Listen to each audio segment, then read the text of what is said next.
Welcome back to Numbers on the Board. Numbers on the board, yes! We got some Game 7s. We got some rumors because some teams have been eliminated. There's a lot to get to in today's episode. Before you do that, be sure to leave a like, subscribe. We are very close to 100,000 subscribers. We need you to hit that button. 2K away, baby. Let's get it. We got it, baby. And yesterday we dropped our draft combine special, a full episode basically, of Numbers on the Board, where we have a fifth member, a bunch of fifth members, 15 fifth members to be exact, going through the gauntlet of these people. Pierre put on a Game 5 Jokic performance, if you ask me, carrying the boys. It was incredible. So it was a blast. Great vibes from the entire draft class, man. So I recommend going to watch that if you haven't already. Actually, let's start off there. Who was y'all favorite interview? Let's do this. You said we had a long list of things to get into. Mm-hmm. You know what the people get today? They get a Pierre rant. Ooh. After the combine, which I already felt strong about this class in a certain way because I don't like that people calling it weak, right? Mm-hmm. But even then, I'll come to the conclusion that everybody obviously can have any opinion that they want. You know what I mean? And when you genuinely do your due diligence and research, if you genuinely feel like this draft class is weak, then, hey, you deserve to have that opinion and stand on that. But what I don't like, specifically with the media, the NBA media, is like it's one thing to say something is weak in comparisons to others, or you just not, it's not the best draft to you or whatever. But it just feel like every day I open up my phone and go to an app or something, and I'm constantly seeing people try to dogpile on this class in a negative way. Mm-hmm. And like to me, it's getting to the point where I'm like, what's the purpose? What are we doing? What's the attempt? Yeah. And it's like the other day, the number one pick, and you're basically getting Tobias Harris or Darrick Lively.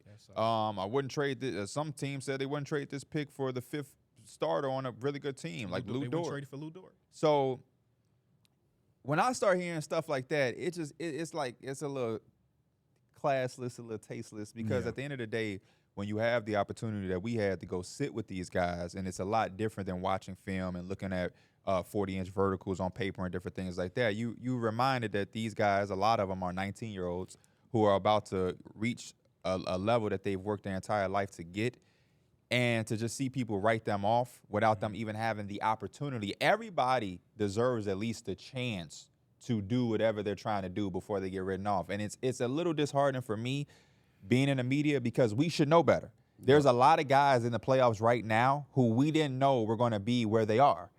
Like Jalen Brunson. I can sit up here and tell you, I did not think this was going to be Jalen Brunson's career. Nikola Jokic was drafted during a Taco Bell commercial. So the fact that we sit up here and we write off things so quickly when we have all of the evidence in the world that shows us the guys aren't always in our face. We don't know. So the judge, Darrick, that smirk you just gave me, that was a wild line in this rant. And sometimes the guys are in your face and they don't turn out to be the player that you expect them to be. That too. And the irony behind that also is like they don't like this draft class or it's weak because they don't have the top end talent. But then you go back and you prove my point by saying you wouldn't trade it for a Darrick White or you wouldn't trade it for a Lou Dort. I feel like we have a lot of high-level complementary players in this draft, even though you might not be able to see the star. And I do think and feel, just with the odds and how the draft works, because we don't have the easy spottable one, there's probably one that's going to be picked at 17, or there's going to be one in the 20s or the 30s. Yeah, that we're not recognizing because that's just how it is. But if you tell me, if I was a betting man and they could tell me that I could take $10,000 and I can bet on, I don't know how many players, but you're telling me no player in this draft will be, and this is no disrespect, will be better than Lou Dort? I would take my $10,000 and put that on that somebody out of this draft would turn out to be a better player than Lou Dort. One of the main things. No disrespect to Lou Dort, I must say no disrespect when I say that.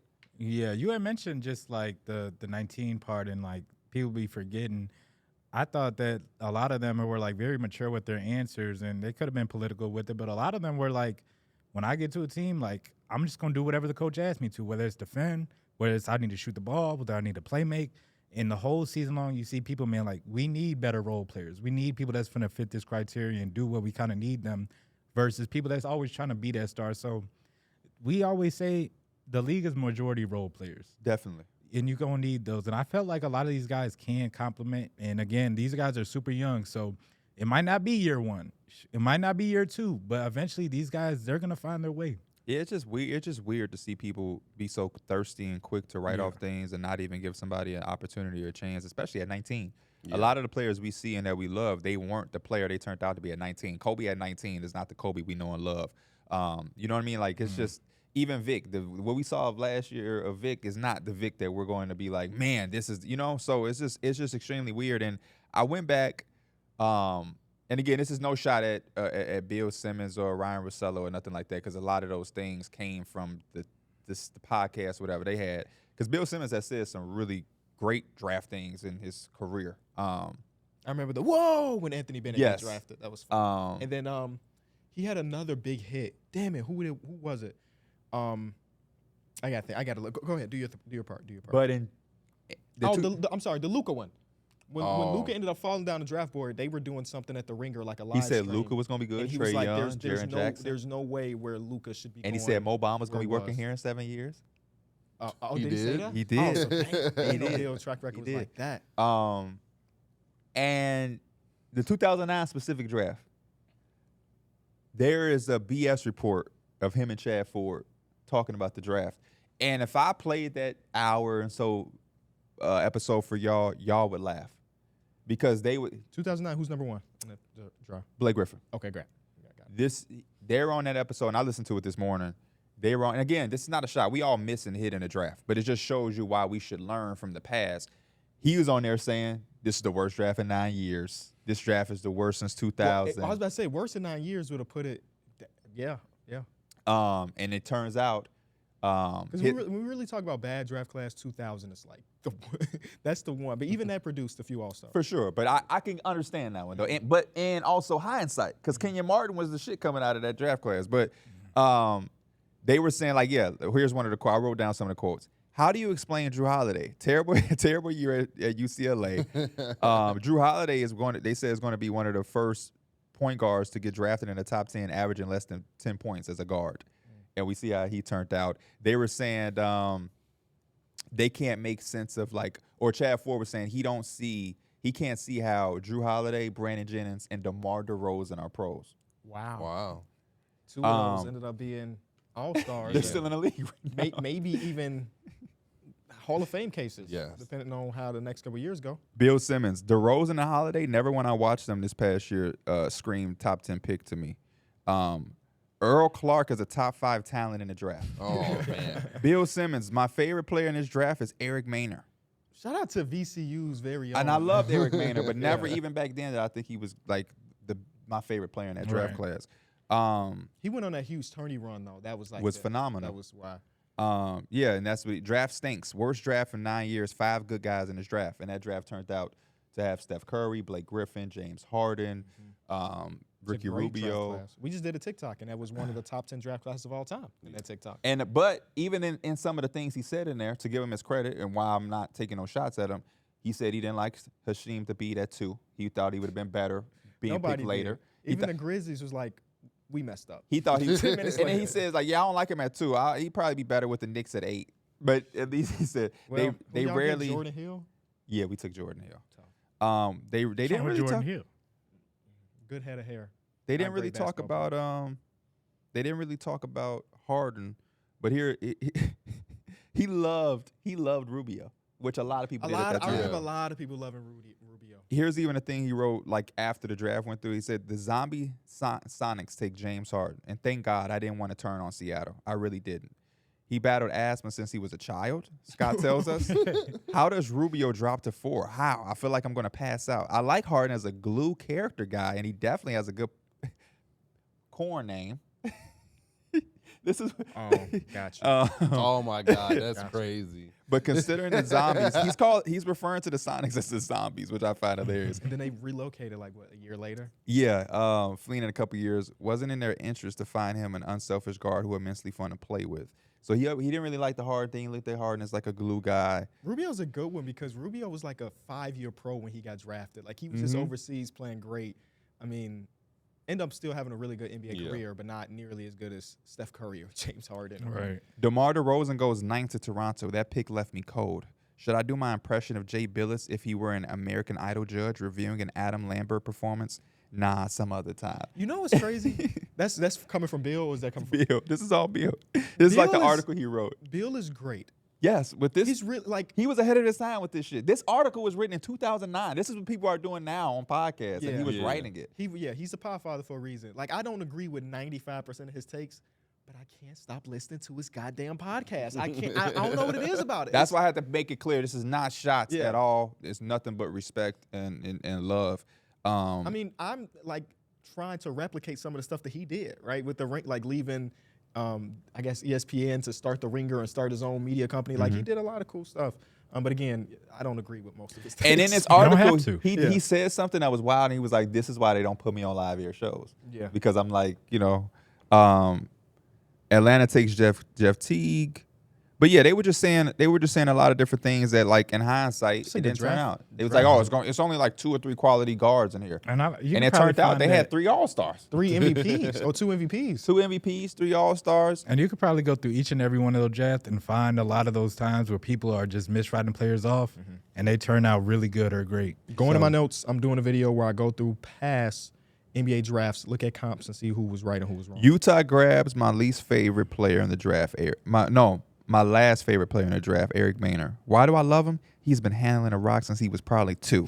He hasn't played a game since junior high with the other guys that didn't immediately agree. That guy is the point guard. He's old school. You could say he has ownership of that position. He's not a converted shooting guard or a long-range shooter who brings the ball up, or even a short, fast guy who plays point because he couldn't play anywhere else. He's pure point. He owns it. Complete control at all times. That's why I like him. Solid pick. It's all about backups and foreign dudes from here on. Damn. And Eric Maynor ended up getting drafted to Utah, played 20 games, and then got traded to OKC with Matt Harpringer for Playing 20 games and getting traded. Harpening. Is crazy. Harping. He was good. Matt Harpning was solid. Drew Holiday goes to the Sixers, and more importantly, wins the Rashard Lewis Last Guy in the Green Room award. That's why he's good. That type of shit. In 27 minutes per game as a freshman, Holiday averaged 8 points, more turnovers, 3.8 than assists, 3.7. On the bright side, he made 30.7% of his threes. Wait, that's not good. That's your 17th pick. I'm wrapping this up soon. And that's funny because 17th pick is it's out of the lottery. Out of So the it's lottery, like, yeah. you're going to miss on 17 more likely than not. But Drew Holiday, rookie season, 8 points per game, 40% from the field. He shot almost 40% from 3 his rookie season. And then by year number 4, he was an all-star. And then was an all-star again in year number 12. That's just my point. Is like, I have no wrong with anybody saying their opinion when they do their due diligence. I actually encourage that. Everybody shouldn't play it safe or try to, but we don't have to throw extra sauce on it for no reason, especially without giving people a chance. And hindsight has showed us that we were able to go back and learn from writing draft classes off too soon and being too, overly thirsty to say something is not this, not that, or the third. When we have, there's nothing wrong with giving it time. I never understand the NBA media, us included, the rush to, even with Luka, I was telling people, people thought I hated Luka because I wasn't ready to crown him as a rookie. And it's like, We just got spoiled because Luka was great as a rookie. Yeah, Trae he Young was. great as a like we continuously see Victor Wembanyama great as a rookie, and then you do get the guys that may take a few years, but we're so enamored by the guys that can immediately come in and make an impact that the guys that take 3 to 4 years we can't like. Somebody showed a clip of me from when we were in the past studio where I said I would trade Kobe White for I might have been Lou Dort too.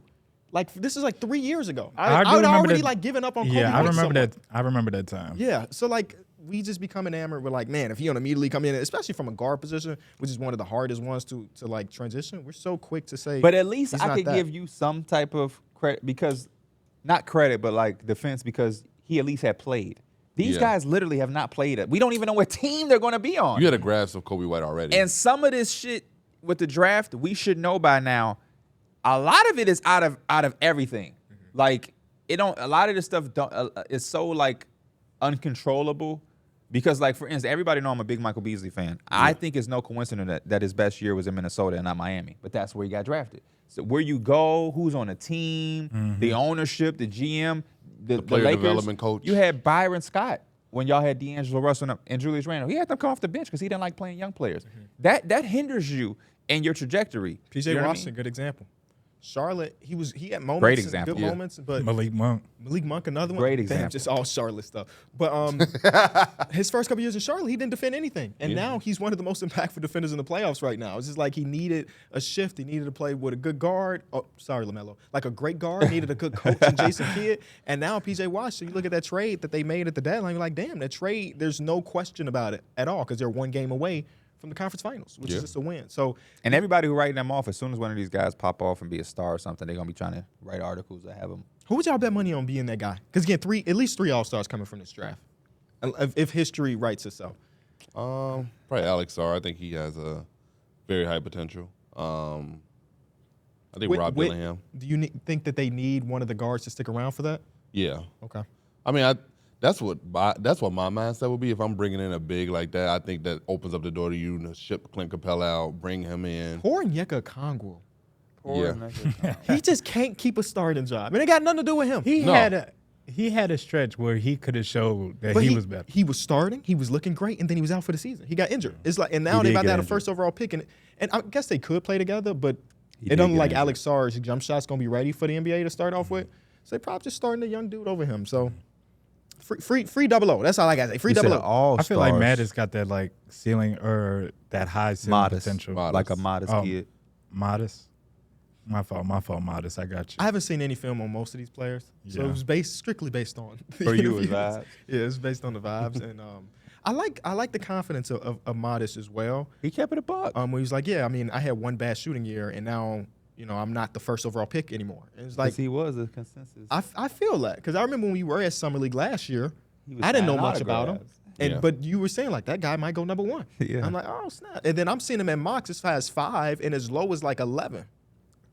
Hey, I'm coming home. I'm Leave coming him home, man. That he could really play golf with us if he here all the time. Hey, I hope he go to the Bulls.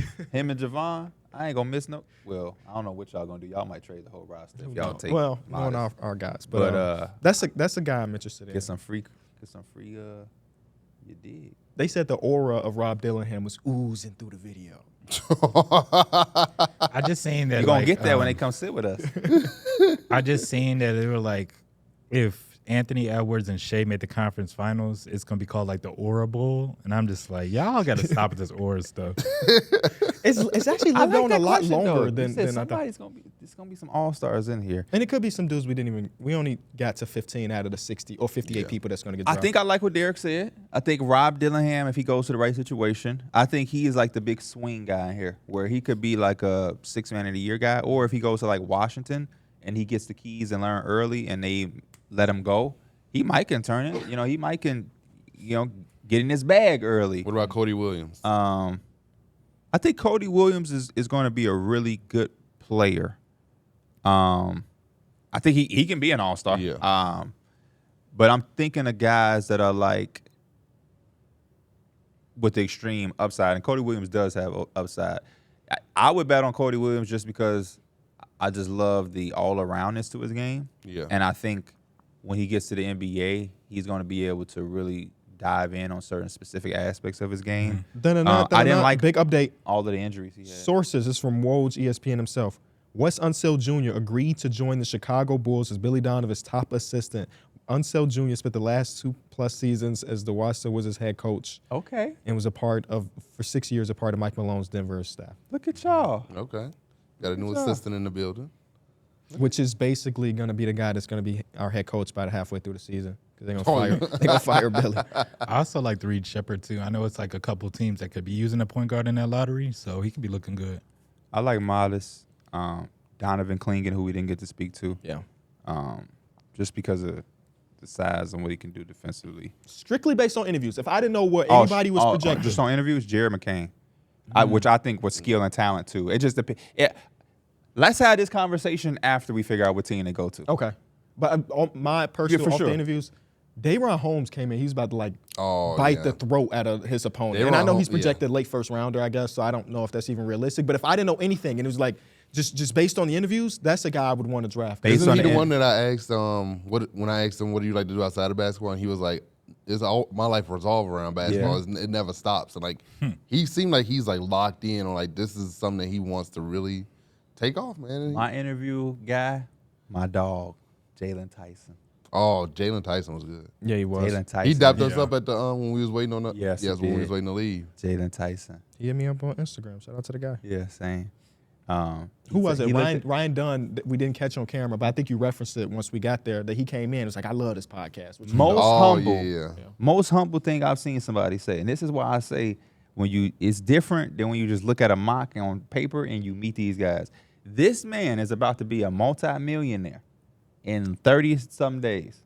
And he sat there and told us, I picked up photography in college. I come take pictures of y'all. I was thinking about that too. I was thinking about that too. But you know what's even more crazy and like humble though too? Because like I said, these are young guys. He walked in and Pierre was like, "You know who that is?" I was like, "No." He's like, "That's Ryan Dunn," and I immediately got excited. But it's just like these. But dudes, he said like, ain't no worries. Yeah. Like I guess he said he didn't expect you to know who he was or something. Yeah. And I think like if he had a big ego, like, man, forget this dude. He don't know who I am. But he was cool. You know what I'm saying? He was cool. Yeah, I just had to. I had to make sure that I'm you glad you knew. But said that was a risky game though. 'Cause Yeah, it his was. reaction could have been completely Yeah, it different. could have. But shout out to Ryan Dunn. He's a good guy. That's why I like. And the last thing I'm gonna say, and I'm not even saying it to pump us up, but it's just the truth, man. It's just we the got truth. it a lie. I know what you about to say. This is just the truth. We was everybody's favorite place to be. We had Modest didn't want to leave. He literally like, man, I wish I could stay here. Rob Dillingham, they had to tell his ass, come on. Yeah. He talking about, what made y'all start this shit? Y'all just did this on your own. Yeah, We got he a was couple stuck- questions about the podcast. Who else was? Who's this? Deron Holmes. Oh, that was Deron Holmes. Yeah. Okay. Yeah. And last year we also did with Case and Wallace. Case and Wallace, Yeah. yeah. So Hope. just know there's gonna be more NBA podcasts coming because all these young dudes want their own show. And a lot of them, I want to say a lot, but a few of them want to. They want to come do a long version because the 7 minutes wasn't enough. Yep. You know what I mean? Yeah. Pause. But they wanted to come do the 4-hour podcast. Better which be I enough. feel Make it them. enough. I feel them because it's like, yeah, you get them good vibes for 7 minutes. Modest pulling out his phone. KB and Modest bogus. Look, they gonna try to pull out their best swing when they know we have. Modest, I know you got some bad swings, man. You know, because it was already he edited it. Somebody edited it. It was It's all so slow long. like, motion. it's Yeah, slow motion. man, Yeah. stop it. Stop it. I got to He see looked him all on that court. professional. But he also did say that he had taken lessons. Yeah, he said he too. took like 3 had lessons. custom clubs. Yeah, so, yeah. He's gonna be golfing with us. Hey, 100%.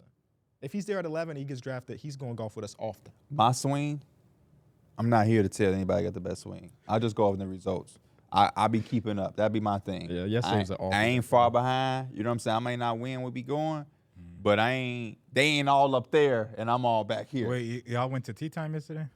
What the fuck? We played golf yesterday. We did play golf. We went to Who tea time. won? We went to tea time. I Who think won? Terrence won overall. Yeah. I It wanted to got ask. so bad, KB stopped keeping score. I wanted to That's ask. why I know he was done mentally. I did end with a bogey and then a bogey. I did the Tiger Woods yesterday, but I Pierre was missed. saying yesterday the lady had asked who won, or somebody asked that, and D-Mills like, oh, I don't know. And I was even like, if it's one thing, it wasn't you. Yeah. And I knew it wasn't me. I said it was probably Terrence. No, you said I don't know, and then I'm like, Yeah. and then the dude was like, I'm like, we went with 4, but Darrick like, You yeah, didn't finish last yesterday. it was probably what happened? I was last yesterday. You was? I mean, I don't know how to count when he doesn't he quits. That's So what I'm I don't know. saying. I don't know how to count those holes. You can That's just- why I don't think you came in last. He Okay. had 4 or 5 holes where he holed out. Yeah. No, that's I kept saying I hold down. I Okay. just walk Yeah. away. Because I just leave it blank on the scorecard because I don't know how to. I don't. But know how that's to why count I those. call out my calls now, my stroke now, because it's like it get to that point where motherfucker be talking about some. When I Hey, get and to I be when I like- get to like eight strokes, You just say, Once I you forget once it. you ate back there. Hey, one hole, we on the green. It's me, Terrence, KB trying to put. Derrick back there talking about. He said stroke 6. I'm like, oh man, brother. Oh man. But there's a couple times that he was back there stroke 4, and he'll get to the green and he'll make it work to where he was able to catch up. Cause I'll be worried when he back there on stroke 5. When you get on the green, that's gonna take you another 4. But a couple times he got in there on 2, so it didn't turn out to be a whole lot. The greens so. were wet to start off the day too. That threw me off. Didn't get to warm up. that threw me off. water. That, It's nice. I was outside today. Yes, and that one hole where we got to hit it over the water always get us. Oh man. We Oh. get I decided to Oh. not drop on the other side. I said I get it over. right in the lake again. And then I decided to, I did the same thing. That's why I haven't. That's why I feel good that I ain't taking no lessons or did anything crazy. I ain't bought no gloves. No, because I feel like when you start to do that, it's that pressure. It feel like you gotta. And my goal every day is like, we have certain days that start off we all close and it turns into a competition for sure. But it's like I just want to keep up and I want to see some improvement. And I think my short game is way ahead of my other stuff because I can't get no lift on the ball. You more finesse.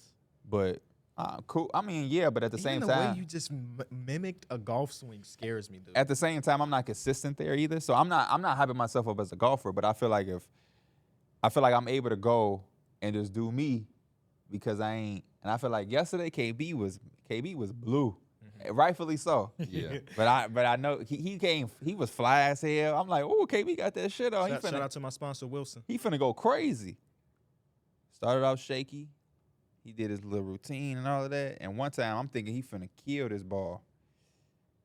And he got lift on it. The tree knocked it down, and that's how. That's when you got to hit one of these with the club and break That's it why I over the felt leg. work. On some very, very real shit, Mike. I was gonna go to Play It Again Sports and buy some clubs And for break 'em? $5 to break when I need to.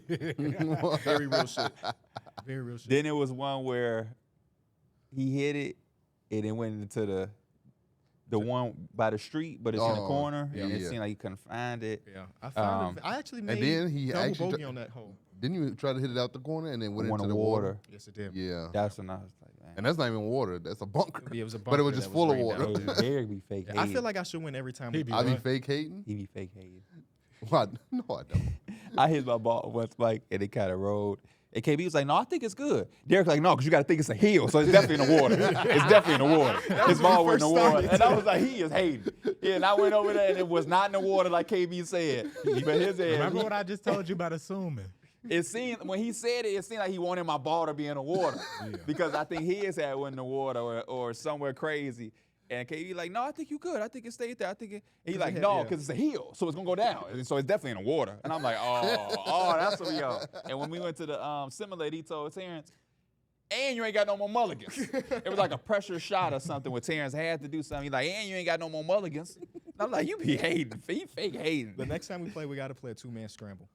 Oh, I cannot wait. I don't even know what that is, but come on. I guess it's where one person hits and then the other person has to go hit it from where they hit it from. It's Right? basically that. So let's say me and Darrick are on teams. We both tee off. I know. We both tee off, and then we decide which of our two tee offs is the better ball. Y'all could be good though, because sometimes he gonna hit it far and you can clean it up for him. But you always pick between which shot was better. Yeah. So low key, it could be like hypothetically, if I'm having a really good game, every shot that we take is my shot. You know what I'm saying? So you're not relying on your partner too much because it's also you as well. So I think it could be a lot of fun. No, Let's I get back. think That's a lot of golf. That's a No, lot we of golf. should just do it where we hit it. Well, I hit it. You got to hit it from where I you hit all- it. alternate that it. ain't good. How about we just play the normal game that everybody Right, does? that's what I'm saying. He just got to come in and remix it as the worst golfer out of the Shoots group. and ladders. And hey, as bad as me and his swings might be, and I think yours is worse than mine. I ain't gonna lie. And I'm not good. There's at a all. lot that I want to say about your swing, but I don't know how much advice you would want. And it's not like it's coming from Tiger Woods. My swing is my swing is bad. Don't get me wrong. My swing is not good. But I feel the same way you feel. Sometimes I watch you and I don't say nothing because I can't talk. But your swing be looking like I don't know. It's all arms. Where you set up your club compared to the ball, you're setting up at the heel. You're holding the club like a baseball bat and you're choking up on the bat. So you're hitting it short every time and it's hitting the heel every time. And that's how you get it to fly that way, fly this way, and you're not getting any lift. And you're not bending at all. It's literally just all your arms. It's no knees, it's no hips, it's no follow through, it's no none of that stuff. Your swing is so bad. I beg for the team to not put you in. I the look like I'm TikTok. playing mini golf. I didn't. Hey, Bro. You got to be better. Yeah, that's Even if you never play golf for real, you can't ever pull up to something like that. Nah, So- next time I do that, I'm just not gonna swing a club. Especially, Well, we can't get you to come anywhere, so I don't know if that's even possible. Uh-oh. y'all just gotta tell me. We who wouldn't be gonna the first Oh, ones. yeah, if Modest is there, you're going to be there. Right. That was the biggest glazing shit you ever said. Let's go on to basketball, though, because that's another can of worms. Go watch. All that is being said, go watch the episode that we dropped yesterday. Is an absolute class. I think it's my He my wouldn't favorite come video with we've us. done so far. But he looked in that camera and said, I'll come if he come, and pointed out Modest. Hey, what can I say? You got some aura. You have Okay. dropped the mic. You I have do. dropped the mic. I do. It's a real Got quick some one. aura. Wow. It's a dude. He's almost 30. It's a real quick one. We talked about it a couple pods ago with like, what do you think is the most important game in terms of like throughout the series? Like, is it game 1, game 2? I just want to revisit that real quick. I think it's really game 3 and game 4, and I just want to say like, what's y'all opinions on that? As a Knicks fan, it's game 7.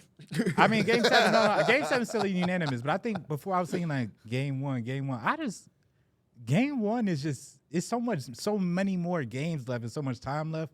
Anything can happen. That game 3 is like you down 2-0 or you in that mix where you need to turn the tides.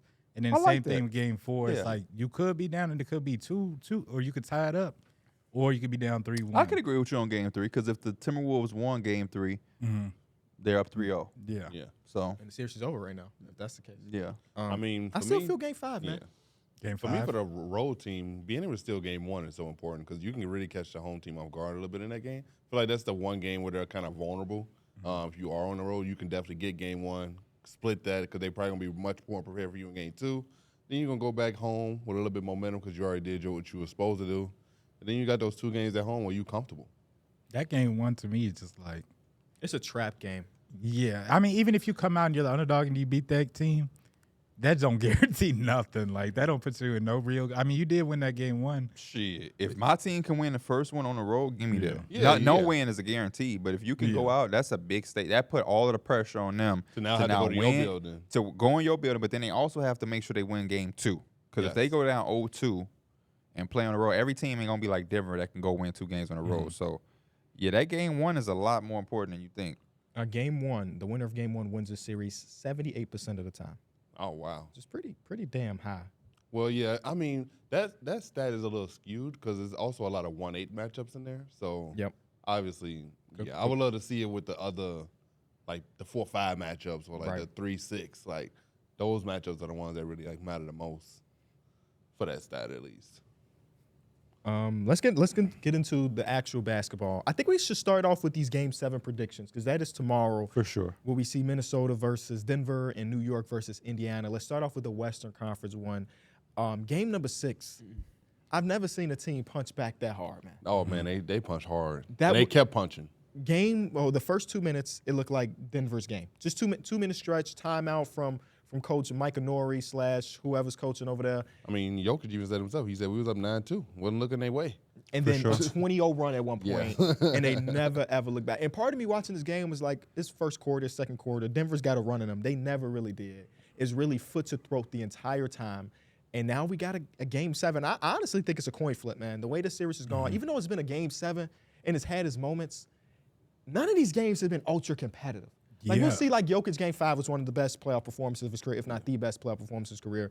Game number 1, Anthony Edwards, his best playoff performance ever. But none of those games have been relatively close. I'm praying that game 7 is not a blowout like these other games have been. I mean, yeah, I would hate for this to all end on a blowout because I just feel like it's been so much like you said, like punching each other. They both been taking blows, and I feel like this is just where it all comes together, and I think we get a good competitive game. Anthony Edwards says it's gonna be the best game 7 of all time. So like, I love his post game. I do too. I think it could be up there. I think we're gonna get All time. I think it's gonna be a great You dual remember matchup. 2016? Of all time. Yeah, 2016 game 7 finals. Come on, man. We Yeah. just be Don't get me- jumping that stuff. I just think we're gonna get a great matchup I hope between so. Anthony Edwards and What would Jokic. it take to be the best game 7 of all? He would have They to would hit a both game have winner. to, Like yeah, and they both would have to go for like 40 something. It would have to be some crazy duel. It might even have to be an OT or something like that. if they both had 40 and Anthony Edwards hit the game-winning shot, I don't even need overtime. Yeah, I don't even need overtime. This game 7, I agree it's been close. That's why it's at game 7. I'm ultimately go with the Nuggets though.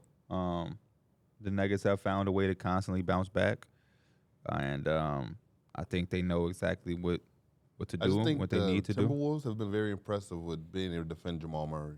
This is the best I've ever seen him get defended throughout the playoffs of his career, and they are doing a great job of limiting his chances. And I think when you're doing that, I think you got a fair chance of going into Denver and winning this game. They do get a fair chance. Yeah. Like, So you're going Timberwolves. Yeah, I said Timberwolves in 7 to Oh, begin okay. with. I've been on T-Wolves. Stop playing with me. I'm Nuggets. I'm staying with the Nuggets. I'm staying with the Nuggets too. They're gonna be at home. They're gonna have, I think, the best player in the series, and he's proved that like nobody can really guard him on the floor, especially when he's locked in. So that beating at home or that beating on the road, I feel like he's got to bounce back for that, and he's that type of player. I got to go with Jokic. That beating reminded me in that Bill Simmons article. He said, I even me at 39 chuckle when Bill Self said he can finish with either hand. I'm like, this man is crazy. No, Jay Billis. I'm sorry, not Bill Self. I think that the 3-day break is going to benefit Denver more than it'll benefit Minnesota. Now, Minnesota's banged up, too. Anthony Edwards landed on his tailbone, which looked like it hurt. And then, of course, Mike Conley missed a game in this series. But the last time we had a 3-day break is when Jamal Murray came back, and he looked really good. Game number 5 was so incredible. We haven't even had a chance to talk about game number 5 before game number 6, but in that one, there was so much discourse on Twitter and stuff about hilarious. Rudy Gobert. About your favorite player? Do y'all want to step back and talk about Let's that? talk about it. I hate the discourse because, like, Jokic is the best player in the league. I mean, I think Rudy Gobert is playing good defense. I just think Jokic is that much better of an offensive player where he's just dogging him. Like, we see LeBron do it. LeBron got guarded by great defenders his whole career. What did he do? He still went out there and got his numbers. Great offensive players are going to get their numbers when the game's on the line. A lot more times than not. You're not going to stop the great players in the league. I agree with Darrick because on both sides, you have people who constantly go at Rudy. Kendrick Perkins said something about Rudy. Shout out to Unc, but he said something about Rudy. What was it? Because you wanted to talk about it. It was something along the lines of how can you be the DPOY when you're a playoff liability? Yeah, something like that. Liability then you got the stuff that Draymond takes, which is obviously personal. Draymond stuff pisses me off. I can't lie to you, because Draymond Green knows better. Yeah. He's doing this because he hates Rudy Gobert. That's Yeah. really what it is. If it was any other player, he would have an objective mindset, but because he hates Rudy, which is it's fair, you know, he can hate people. But like him going on this podcast and acting like he doesn't know basketball. Why Cat is guarding him. It And just- stuff. Or on national television talking about, I would have been defending him a whole lot better. And then he refers to the fact that they swept them. Do y'all remember who was starting in that series? It was with Campazzo. Jokic? Yeah. They There were was not no good. Jamal Murray or MPJ, right? And it blows my mind. And again, it's really Will just him. Barton started. It was really just him laughing at one Shout of out his to most Will. hated people. But we just know better from Draymond. And it makes me feel like this next era of Draymond, when he does the full media shit, He's gonna be like, he's going to turn to the point that the reason he started his podcast was because of this type of stuff. And now because it's against somebody that he hates, it's like, yeah, you know what I'm saying? Why is Karl Anthony Towns guarding him? And why is it not the best? And you know what was funny? I think it was Nikias. I think they was talking about, like, during the finals, who was guarding LeBron? It wasn't Draymond Green. It was Iguodala. That's what like Draymond's one of the best help defenders / free safeties we've ever seen in basketball. Rudy Gobert is the center version of that. Yeah. Well, as a help defender, there's not much better. and to be honest, it worked for them. That's Yeah. why they're Game 7 right Yeah, now. that's They're not why- gonna completely yeah, shut That's them down. why Anthony Edwards keeps saying, like, Cat cannot be in foul trouble because you Yes. are best body on Jokic in just terms of walling up the first move and kind of keeping our defense, all together. Like, it's a reason. And it's also kind of a little like, it's the shots too. Because I swear I always see Draymond when he sees like a bad coverage or team getting exposed on defense. He goes to Twitter and he'll be like, man, all he got to do is he got to drop, then he got to rotate, and then boom, y'all good.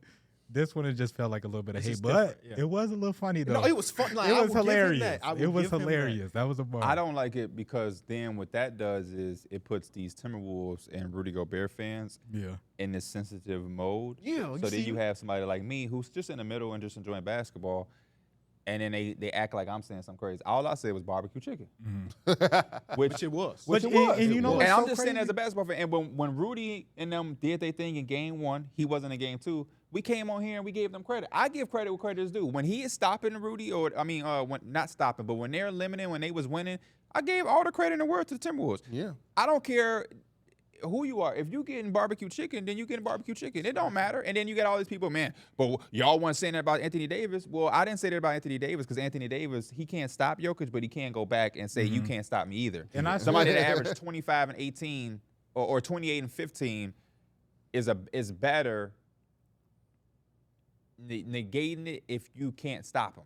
Yeah. If that makes sense. That's my whole argument. Is like, I'm not a person that hates Rudy, so I hate it when people. That was like the thing that got me into the discourse because somebody like, man, I don't know why y'all hate Rudy. I don't even care about Rudy Gobert enough to hate him. Number one, The thing that if I'm the just being defense, honest. Yeah. The defense is, especially in that game 5, like I was looking at more so like, man, Jokic is more, I'm thinking like incredible versus I was thinking like he's just cooking Rudy because we always talk about the athleticism. I mean, he had times where he just like little shimmy and a hook shot. He had as much space as you could probably want. sure. It's like, how is he getting that type of shot? This is what comes with the territory of being a defender. When you get your stops, you get all the praise in the world. But when somebody's cooking you, they cooking you. Like that goes in high school basketball, youth basketball, or defensive player of the year, one of the greatest defenders of all time. You know, when you get cooked, people are gonna say that. It don't mean people hate you. Just like when you stop somebody, they're gonna be like, "Oh, you locked him up." Tony Allen was locking that up. Ron Artest was locking it up. But as soon as we saw a little bit of it last year when Jimmy Butler was cooking Drew Holiday. Like, you saw a little bit of the discourse there. Yeah. I don't hate Drew Holiday, but he was getting cooked. It is what it is. But we've also got on here and was like, damn, he was like, hey, he locked up Dame Dollar in that Pelican series. Yeah. Like, it just comes series, with the one of the territory. finals. But yes, it just comes with the game. Everybody so it's like, just has like a poor memory when it comes to this. Like whatever happens in the last game is the opinion about everything, which I think is, I guess it's fair in basketball. Everything shifts so fast. I hate the narrative of that. I don't think it's fair. Yeah, I was gonna say I can get it fair. from That's not casuals, fair. but like, all I want So people to Per can't say this man was a defensive liability because Jokic gave him 40. That's what I'm saying. 40 That's what I'm saying. Whole last series, he was switching on to Kevin Durant and holding his own. That's what I'm saying. In this series alone, I think he's been as good of a defender as he can be. That game, Karl Anthony Towns is in foul trouble, so it's single coverage versus the best offensive player in the league right now. What are we supposed to do? The mistake I made was getting my guess what? I'm sorry. No, don't be sorry. Be careful. Don't be sorry. Last game, I ain't see a single tweet about what Gobert's defense was like. Because guess what? They played him the way they wanted to play him. There was no Karl Anthony Towns foul trouble. He was a full-time help defender, and they were dominant at the rim. Come sit right here and curse him out about Come it, on, Perk. Invite me back to your show, though. But yeah, I what I don't like about it is like people like myself or people like, I think kind of like us that are general and in the middle. I know KB really like Rudy, but I think all of us are kind of just like, at the end of the day, basketball fans, and we talk about it either way. If you're getting cooked, you're getting cooked. If you're getting stopped, you're getting stopped. But the thing of it being like we hate, that's what I don't like. It's too many extremes both sides, and I feel like y'all should know us better by now. Stop saying that. I don't hate nobody, bro. Crazy stat. I don't hate nobody. And if I did hate somebody, if I hated somebody, it wouldn't be Rudy.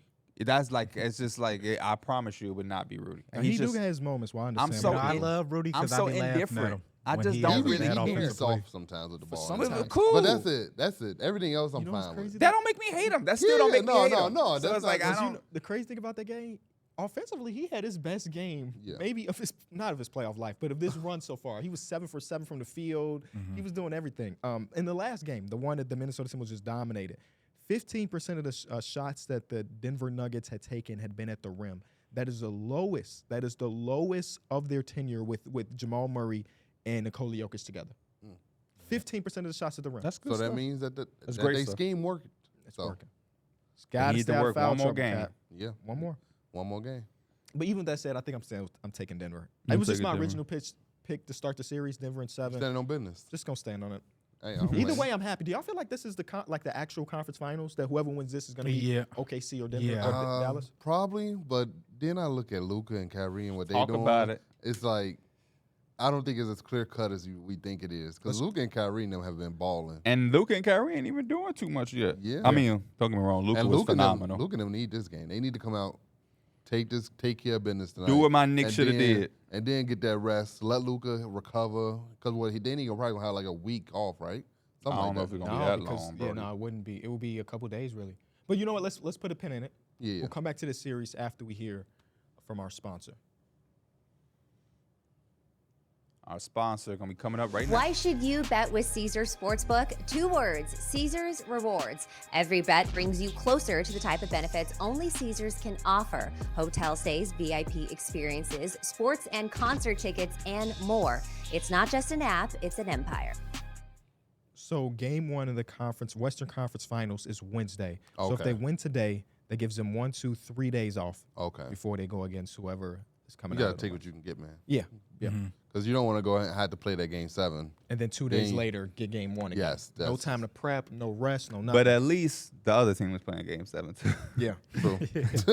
At the very least, you can look at that bright spot. It's one of my favorite Luka games, man.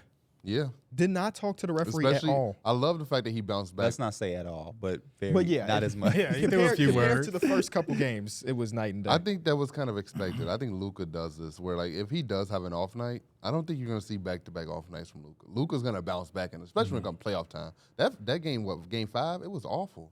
He played terrible. He had like 7 turnovers. He had 18 points.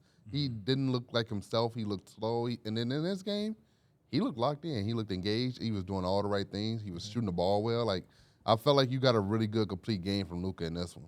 I feel like he just needs to hit, like, out of his first couple shots, he needs to hit one of those step-back threes to really get him in that groove. Because once he hit that step-back three, it don't matter how, like, close you are, it's probably going in if he's feeling it. Yeah.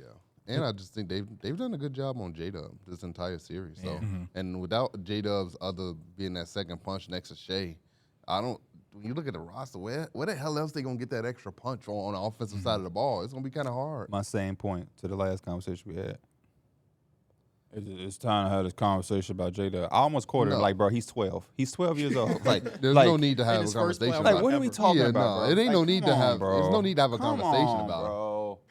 They was trying to have a conversation about Paolo after his first game because he had 8 turnovers, even though he had like 20 plus. Bro, come on, bro. What is okay? Bro. Let's take a step back.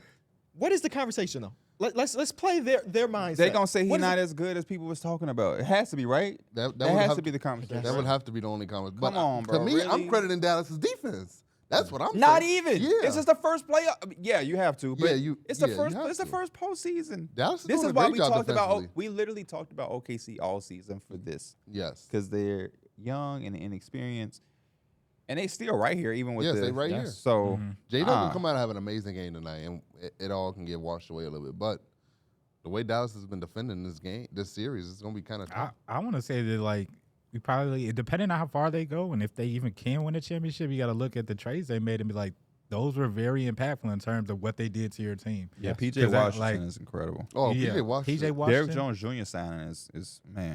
Pay that man. Daniel Gafford been amazing. Like, everybody that's been contributing on a bigger effort. And I think we look at the Mavs from the last couple of years and it's like, get Lucas some help. And He's they got did some that. help this I gave year. them an A He's or got A some help. plus for drafting Derrick Lively, and this is why.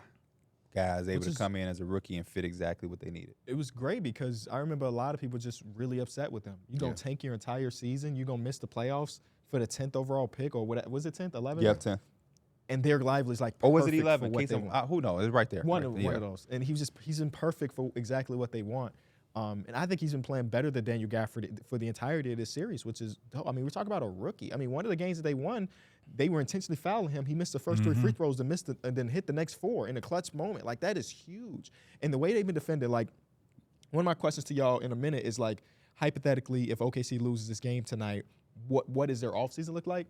But I can't even look at me like, oh, OKC failed, OKC did this. I think what Dallas is doing defensively has amazing. just been phenomenal. Especially when you talk about them being able to switch everything when Chet's on the court, because Chet's not going to make them pay. Like they trust their bigs enough on to be able to switch on a Shea or J-Dub or whatever. Because They are not trusting anybody outside of the man Shea Gilgeous. Yes, exactly. And even him, when he catches the ball at the 3, they don't give a damn if he's shooting or not. Yeah. Chet was a great 3-point shooter. Lou Dort shot 40% from 3. The OKC Thunder, this is a real stat, were the best jump shooting team in the history of basketball in the regular season. Me and Mike should be coaches. Why is that? This is exactly what we telling our teammates in Pro-Am. Y'all finna sit up there and lose to one player. Just do this. Got a dude that's 0 for 7 just on the side. He just chilling. Heavy gap, man. Yeah. And then Chet's not going to really make you pay. I'm watching them and, like, Kyrie He switched. finna get this point off. You done said this about 2 times. Kyrie done switched on the Chet, and he just drifts off to the corner and just watches them ISO. And I'm just like, bro, if you got a guard on you, you 7'3".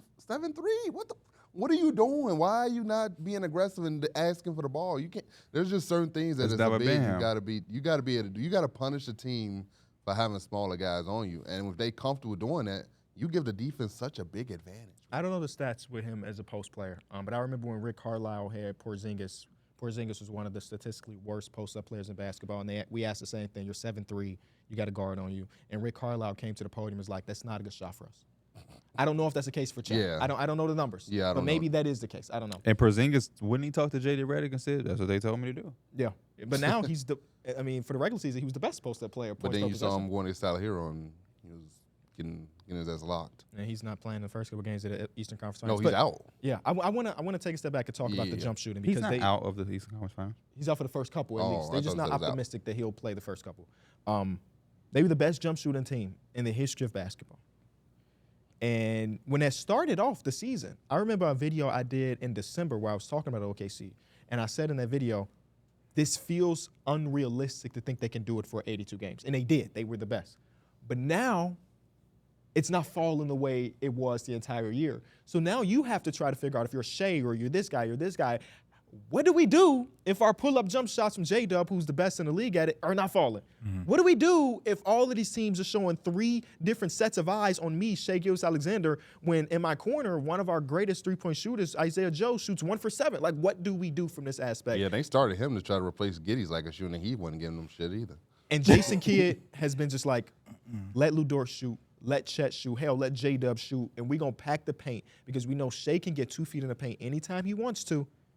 And we just gonna be there to deter him every single time. And Lu Dort gonna hit one of those prayer threes once again. Yes, like I remember possession.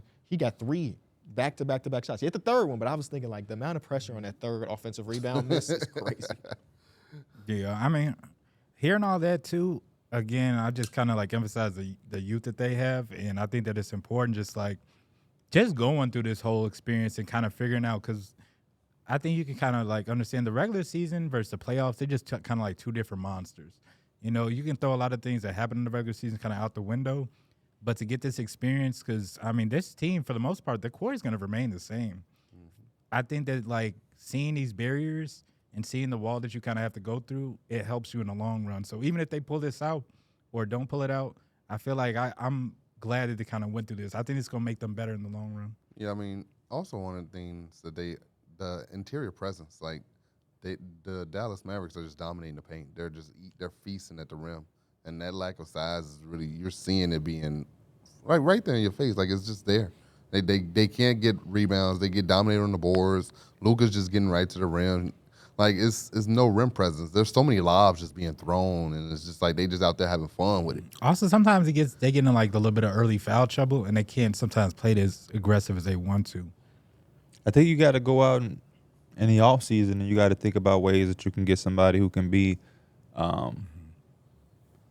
another like shot creator who can also play off of Shea at the same time. I know it's a very specific type of player, but yeah, I don't know if the Josh Giddey thing is, which we all kind of hinted at. Yeah, we kind of writing was on the wall. But for some time. yeah, I think you gotta go out and try to find a way to alleviate that and bring some more reinforcement. You trade him, and I think they even have a good chance because they have the 12th pick, I think, in this draft, and I think the future could be number 12. Yep, could be starting Casey Wallace and Shea. I think Casey Wallace does a really good job defending and being able to play off of him and making big time 3-point shots. So I don't think they need to panic. I don't think they need to go out. If you can, see if you can get Kevin Durant. They definitely probably will make that call if he become available. I want them to go get a big wing. That's Kevin Durant. I think they can get that in the draft. Yeah, it could be Kevin Durant. But then I look around the association. I mean, they have all the picks in the world. It's really about Sam Presti and his likelihood to try to hit the acceleration button. Yeah. They have all the cap space in the world this offseason too. And they would want to try to trade for somebody that's only under contract for the next 2 to 3 years because that's Jeremy Grant. Jeremy Grant was the name that came to mind for sure. Bring him back. I don't know if that fixes, like, if Jeremy Grant is plopped into the series, I don't know if this series is much different. He definitely gives them an extra consistent offensive weapon. Like, Jeremy Grant's proven to be, at least when he's by himself. I haven't seen him with like a very good team in a while to where you can see him still getting 20 a night. So it would be interesting to see him back in that type of mold. I want them to, this guy does not fit that mold at all. And I don't think the Wizards would want to trade Denny Abdia. But Denny Abdia needs to be on the playoff team. Yeah, I would like to see it. Somebody asked me for the Kenny Beecham pod, what player has the ability to do the Aaron Gordon thing where like a lottery pick that didn't work out in his first spot then goes to a competitive team and now fills a bunch of holes. I think Denny Abdia can be that. Again, they're rebuilding. He's only 23, so I don't think they're trying to trade him, especially because he's under contract and it's a small contract. And Aaron Gordon was traded later in his career. Yeah, so, but I think he defends well. He's a great cutter. Now his 3-point shot is falling. I was just about to say that. He can pass. Like that is the Aaron Gordon in next chapter. But I don't know if it'll ever happen because he's so young and they're rebuilding. But that would be a guy I'm interested in. Yeah, I think we talked about him on this show. Oh, no, I think we talked about, like, underrated years or season or something. Yeah, Denny ain't going nowhere. Yeah, no. Because I was wouldn't more trade so him. hoping his teammate got traded in Kuzma because I thought what he was doing, especially early in the season, was a lot. I thought it was actually fun to watch. I thought he was productive. But, Kuzma? yeah. Yeah, he reminds me like an Antoine Jameson. He could be that big wing. Kuzma said at the reason he didn't want to go to Dallas because their timelines aren't on the same. And now Dallas is one game away from the conference finals. I wonder what the fuck was his timeline. He was saying that he didn't think they was going to be good enough to compete at the highest level. And here they are, one game away from doing that. I don't know, man. But then again, it would have been no P.J. Washington trade. It's Kyle Kuzma having a 29-point and a 27-point Let's keep game. it how it is. Everything happened for a reason. Yeah, The that's more, true. yeah, And the more I cheaper. be hearing with Kuzma, I just get the feeling like he's cool with where he at. And ain't no wrong with that. Yeah. Ain't no wrong with that. He got I his think bag. that's a lot of the NBA. He got his bag. I don't think players care about the things that we think they care about, to be honest with you. I'm so serious. No, I know. Yeah, I I'm feel so you. serious.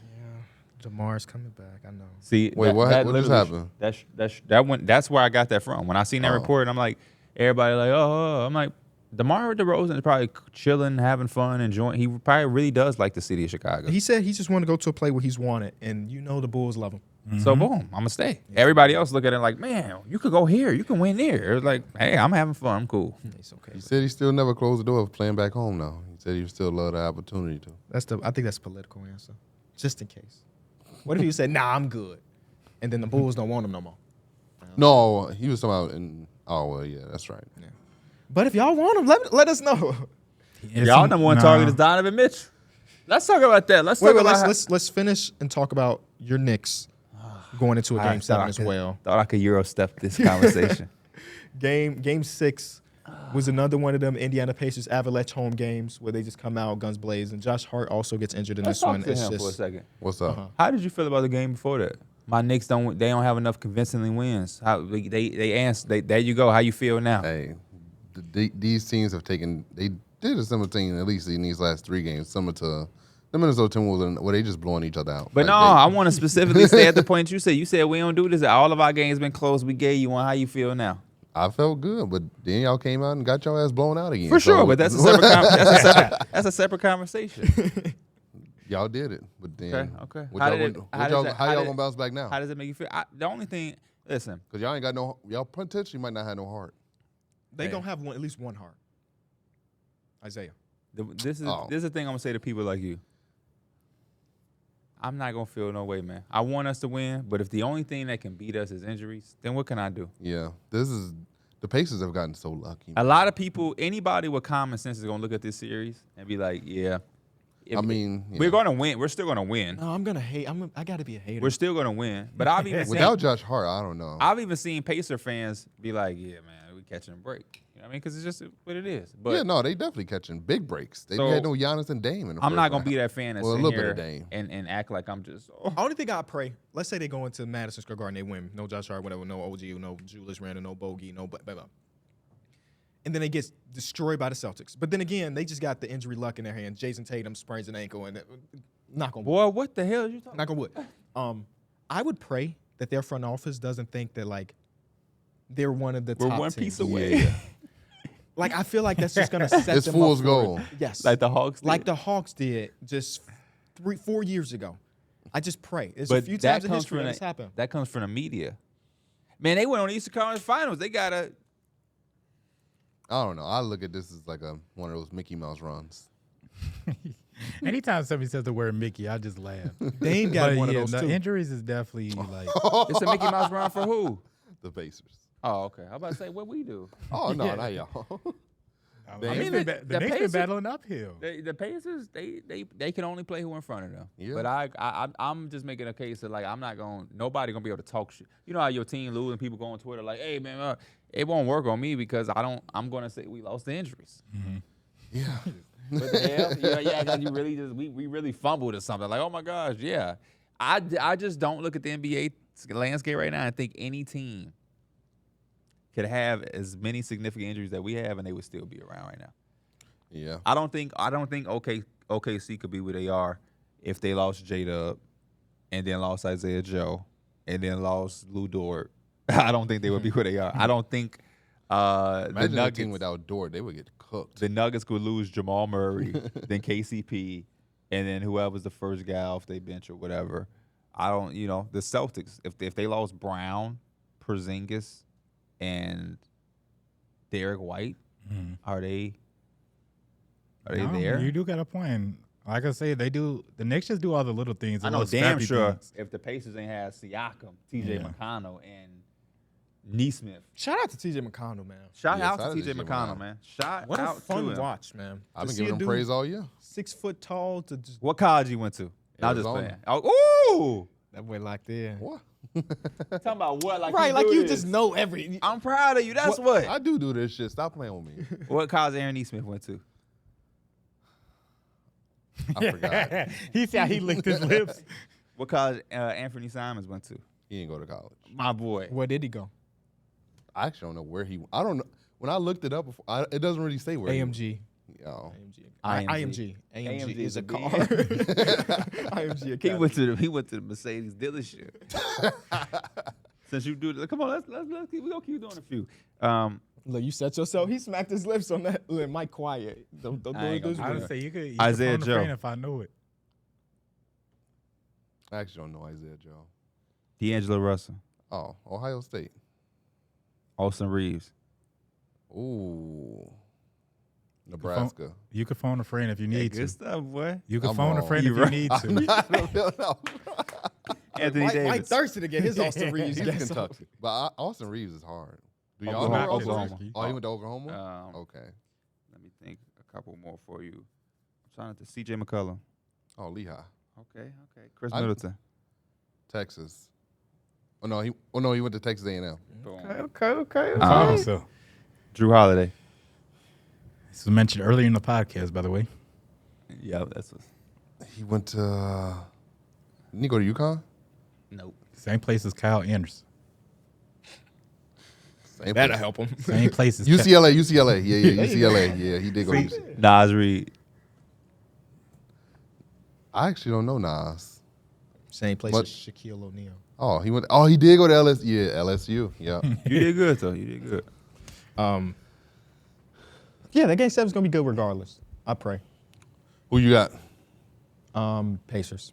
Pacers. Yeah, I got. With Josh Hart You abdominal know what? injury. Home team is it's- gonna win every game this series. Give me Knicks. I got to No. stick with I had the Knicks to begin the series. I got to stick with the Knicks. Knicks in 7. That abdominal injury just scares me. It scares me a lot. They tried to put a little tape on it. Yeah, I saw him in transition. Not gonna do nothing. I saw that man pushing the ball in transition, then look at that rim once. All he did was look to pass. That's not him. Then that's not him. He gonna get a massage. He will be good. Actually, Give me the Knicks. Them boys ain't ready to play in that guard. Is it like I just hope it's a sprain? close game. If it's another I'm No, I pissed. don't hope it's a close game. I hope it's a close game. I do not want to see Andrew Nimhard hit that shot again. You know that game. Them Andrew Nemhard shots give me PTSD from a couple years ago. Yeah. he did get one against y'all. Yes, he did. Were we Oh yeah, watching that was in when Discord together. And Halliburton. Yeah. Halliburton made that crazy pass. Yeah. To him. That was nasty. Yeah, that was a good time. That was a good time. All right. Lastly, we did see the end of the Boston Celtics Cleveland Cavaliers series. No Donovan Mitchell in that last game. No Jared Allen. So on and so forth. Shout out to Marcus Morris. Markieff Yeah. Morris gave him a game. Marcus. Marcus That's Morris Marcus. gave him a game. Markieff is in Dallas. Yeah, you're right. Evan Mobley. Great series from Evan Mobley. Yeah. If there's any silver lining in all of this, the Evan Mobley stuff is amazing. Obviously, For there's real, a lot because of I stuff. needed to see it. There's a lot of stuff. I don't even know how real it is. Somebody showed a screenshot of Donovan Mitchell not following Darius Garland no more. That was fake, I think. And then Clutch Sports, I hope it is. Then Clutch Sports said they were going to meet with everybody to figure out what's going on between that backcourt and that Donovan Mitchell might be interested in signing that extension.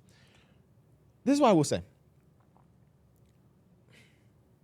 Donovan's my boy. I don't want you to shift all of your franchise to build around Donovan. You know what I'm saying? The He ain't your building boy. around thing is You like just lied, because now you shitting on him. I'm just joking. like when I think about building around a player, in my mind, I'm talking about top 10 players. Yeah. You know what I'm saying? And Donovan Mitchell can be that in the playoff series. We've seen it plenty of times in his career. But if you're going to trade Jared Allen and Darius Garland, it scares me a little bit from the long-term perspective. That's all. Yeah. I think the Jared Allen thing is more so coming from the fact that he didn't want to take that shot. Yeah, they just upset with him. That just pisses me off. I also think it's part of the reason is that Evan Mobley showed like he could be He could that. be a He could be full-time that. five. Yeah, that full-time five for you. And then obviously, like I think the narrative with Darius Garland and Donovan Mitchell has been kind of going on like this whole season, as they haven't really been able to play together. So I see what you're saying, but at the same time, I feel like the ends could justify the means just by kind of like what you've seen. But I agree with you because, again, I feel like time and time again, it's Donovan Mitchell versus the world when it comes to the playoffs. And for what it's worth, both those dudes are going to have good trade value on the market. Even though Darius Garland wasn't great this year, Teams are going to want the him. Spurs are going to want him over Trae Young is what I read. And they probably saw the samples out of him playing without Donovan and was like, oh, there's something here. He's going to come here and want to deal with that. But that's the thing about like a Darius Garland trade. What do you get back? What are you getting back if you're Keldon keeping Johnson? Donovan Mitchell? You're going to keep – like Keldon Johnson's not moving it for me if I'm Donovan Mitchell. A Jared Allen trade, that's all the Kings were interested. Kevin Huerter and Harrison Barnes don't do shit for me if I'm Donovan Mitchell. Yeah. I saw OKC was interested. That's something. But they got draft capital. They don't have no solidified players that you want How back. about this? Why The you Pelicans were also interested too. trade both and build around Evan Mobley? It's too early. He's still so raw offensively. It's hard. The Spurs got two lottery picks. In a weak draft class. The Rockets would be interested in Donovan Mitchell. They got number 3. I saw that too. The small backcourt, you're kind of doing it again with Freddie. But Freddie's like been full-time off ball for a lot of his career. So I guess it works a little bit more. And I think Freddie's still a plus defender the way he's not a liability. In that trade, you have to throw in Dylan Brooks, though. That scares me a little bit for your Oh, defense. Man. Just to make the money work. To get that money there. Welcome Now to the that starting scares me. lineup, Ken Whitmore, Tari Eason. Oh, man. That's such a young team. I mean, I think you're kind of expediting. I think you still got to let those young guys develop. Like I just agree with you. I just don't think there's no need to rush that. Those guys are not ready to come in and compete at the level that Donovan's trying to compete. I don't think Donovan want to go to Houston. Like I don't know what Donovan want to do. Yeah, but I couldn't see him wanting to go to another young team that got guys that's trying to develop. It just That young team with him, they elevate though, because Yeah. you're probably trading. You're not probably. Jalen Green is in that trade, Right. So now you're thinking about Şengün, who was borderline All-Star, Fred VanVleet, the champion, myself, Ime. I'm saying myself as in Donovan. You got Ime there, and the young pieces that you have, they do need more development, but I think that they are good complementary guys while they develop. Jabari Smith Jr. is going to be, a good 4. But yeah, that wing position would definitely need some vet presence there. Yeah. They need somebody that's gonna knock down that shot. Yeah, for sure. Honestly, I don't know, man. Anything about the Celtics being in the conference finals again? nah. They did their thing, man. They Yeah. there. That game was scary though. It wasn't a convincing win. Like Cleveland, the Cavaliers came out in fault. I mean, as expected, but like Darius Garland had his sexiest game that he could have had. So like, if he had a game, we could be sitting here talking about how they extended the series. So I think they were just a game from Garland away from extending it. Okay. I just feel like the discourse around the Celtics, we know what it is. They're Yeah, going to be I at a think spot. part The of me next is- series is going to be a banged-up Knicks or the Pacers, and Yeah. that's going to be a quote-unquote easy thing for them. I mean, I think Udonis has them. He said it recently that like the 70s, not the 76ers, the Boston Celtics have when you first face any adversity, like everything's been a cakewalk, and like you don't want to get to the finals and finally hit adversity. Like that's not the stage in which you want to Literally, hit I'm your about to first say, taste they of that. first- What if they hit it and handle it, though? yeah. I Definitely think possible. if they make it to, assuming they make it to the finals, that game 1 is gonna be damn near feeling like their first playoff games in terms of like, Competition. yeah, that's what it feels like to me. Unless somehow one of these next teams kind of really make it convincing, but Celtics have just been sweet walking through this. What if they get to the finals and handle whoever they play in 5? I mean, they're a really good team. It's not out the realm of possibility. That's what I keep trying to tell people. Like, just chill, man. I don't What know. you little Yachty Yeah, tell they Joe Budden? good, but- Chill. They good. But when I'm talking about looking at them going against Jokic, that shit just sounds nasty. I agree with you. They lost the season series 2-0. They're not gonna have an answer. It's gonna be just bodies. What if the answer is exactly what these other Minnesota's doing? What's the answer? The answer to that is like let Hold Jokic. on. Why you need the answer? Because you was just gloating about the Timberwolves and what they doing against Denver. Well, yeah, they have the right pieces. Boston Celtics don't have those pieces. to neutralize the other 4 people on the court and let Jokic cook by himself? Oh, My I thought loss? you was talking about how they were defending him by putting Cat on him. No, he and said letting how him- they handled the Nuggets. Yeah. Oh, yeah. I mean, they got that. Like, they don't have a Jokic answer, My but bad. Nobody does, really. if it like the stats say, the game 5, that was the first time in Jokic's playoff career that he's dropped 40 that they won. Every other time he's dropped 40, it's the other team saying, like, let Jokic get his off, but we going to neutralize Jamal, Michael, we going to neutralize everybody else. The Boston Celtics have a recipe to do that. They can't cover Jokic. Nobody can for a full 7-game series. But if you're telling me that, again, this is if they even make the goddamn Western They Conference playing the Timberwolves. Finals. They have the pieces to hold their own, that's what I'm saying, defensively. I mean, in the 2 games they played in the regular season, it's not like it was barn burners. Like, those games went down to the last shot. I remember Jayson Tatum taking his traditional game-winning shot. Was at the top of the key of the wing. Traditional, wing. boy. I'm pretty sure it was the wing. Traditional. But like it's not like they got absolutely dominant. Both of those games were, I'm pretty sure, 1-possession games, which means that could have been anybody's game. Yeah. I just can't I'm But believe we just even thinking, talking like- the hype. They might not even win tomorrow, and this is like it don't even. Yeah. You don't even see Jokic at that point, and you feel a lot better defensively having to guard Anthony Edwards as a guard wing versus the best offensive player in the world. You know Who what you I'm got? Timberwolves or Celtics? Hypothetically, they play in the finals. Timberwolves. Okay. I'm not that far along. Man, if we get there, I can't wait. You gonna bet? You feel good to bet on that? Hell yeah. Okay. Oh, he said, hell yeah. I got wasn't expecting 5,000 on the that. Celtics if that happens. I'm never betting that much money. Okay. How much you betting then? We could do a couple hundred.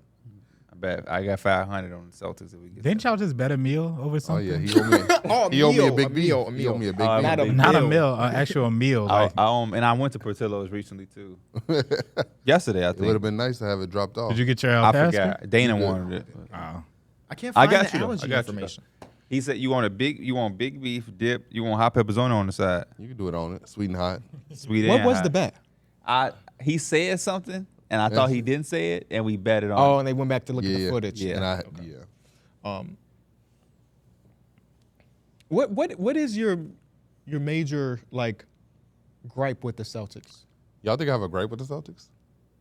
We just listened to you for the last segment, and you then do the it last, smiling. He said it smiling. the I last just 4 I weeks. feel like there's something about them that I don't really. Because I trust want to them win the remind you, they championship. have not. They've lost what 2 games this series Yeah, they in the have. playoffs so far, just 2, and every other game they've been dominant. They have. Okay.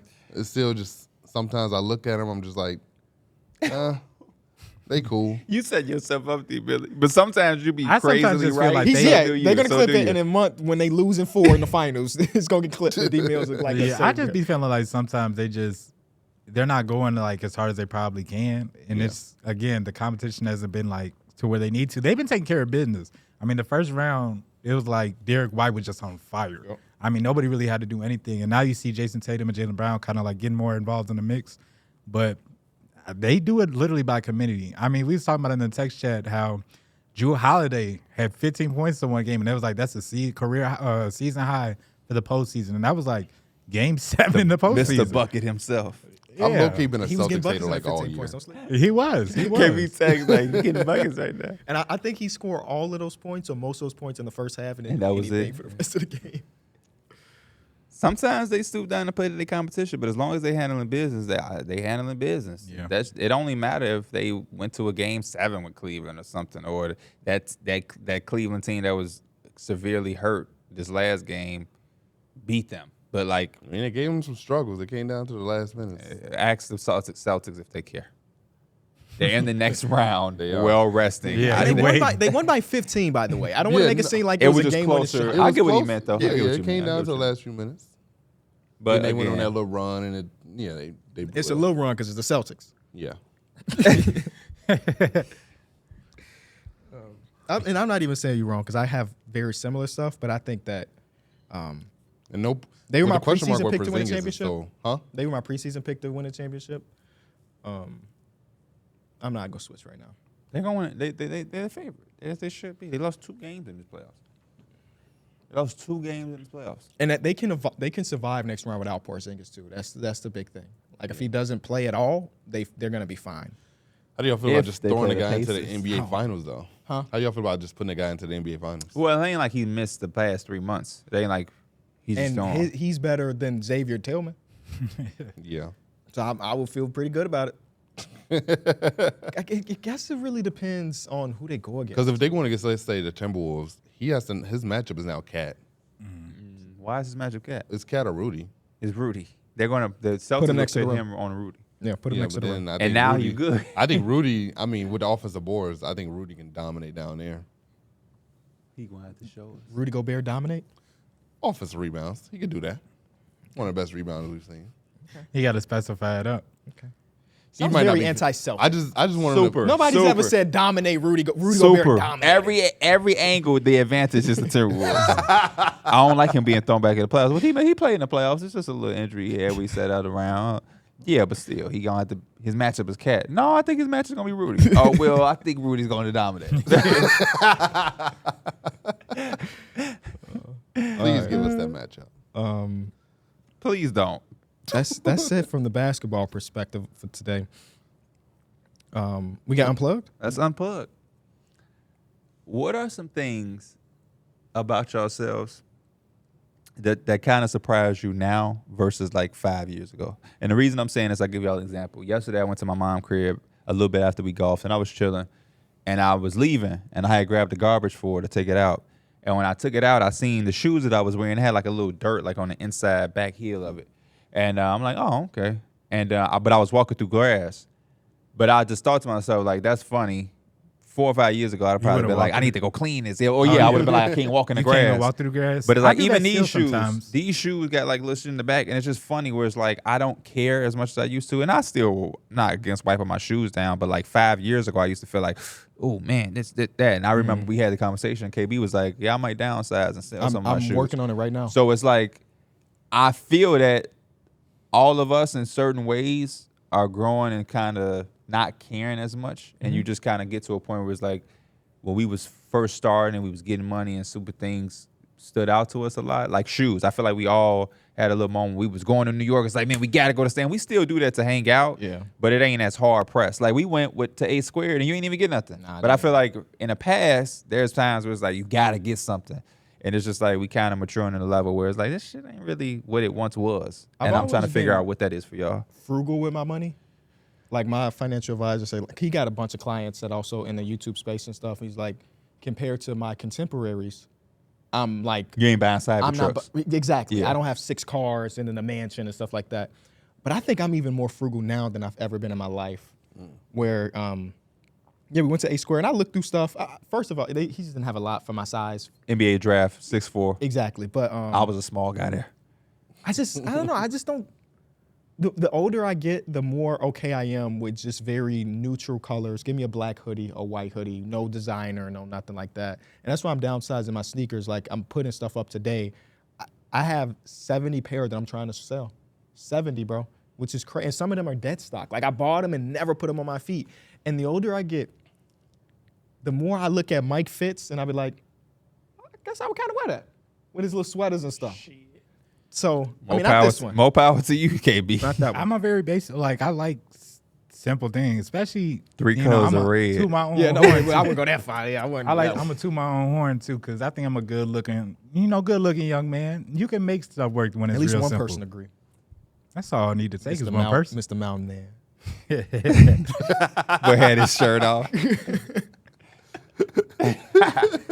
Boy built like Jared Dudley.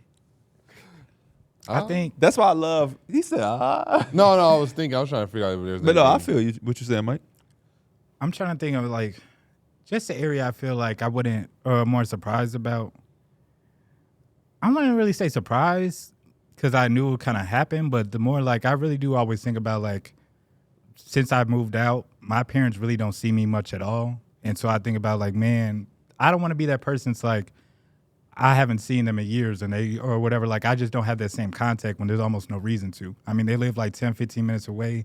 My sister don't see me out like all the time. When she Okay, used that to. make me feel better. We not the only ones. What? Cause I know we say things in jovial tones.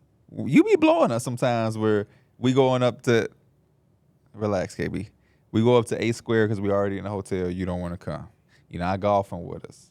You know what I'm saying? Even when we on trips, when we go out, sometimes he'd be like, "I'm gonna just stay in the hotel." Yeah, we be like, damn, we like having your company be around. Now, do you have to come to everything? No, but Yes, you do. When we out of town, it'd be crazy that he'd be wanting to just sit in the hotel.